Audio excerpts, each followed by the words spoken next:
Hi guys! A day in my life as a pobreng kusinero. Kay out naman punta sa trabaho guys. Nga, gihidlaw man tag native chicken. Magluto tag alang-halang guys. For today's video guys. Duara guys, kay dagi out na ang punta sa trabaho guys.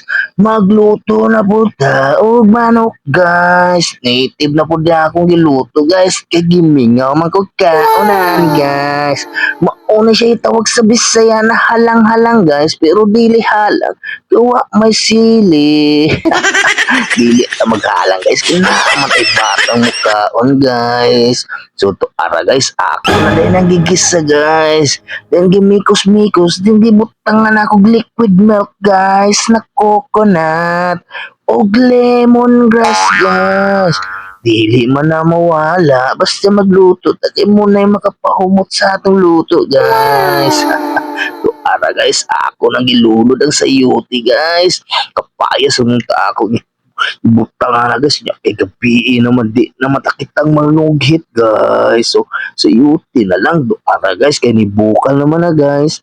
Ako na nang gimikos-mikos do aron na unsa na ning lemongrass nagkabuhi wala gyayog baat. Ato na namang kwaon di kay ugaw kailan taon do ara guys. Luto na nga tong halang-halang na dili halang guys. Okay guys, ato na ning ahon kay ready to serve na ni siya. Okay guys, kay mga una to guys, to ara guys. Let's go. Tara na guys, ipagawas na yung bahaw guys. Kay mga una to guys, kigutom na nga ako. Dami guys.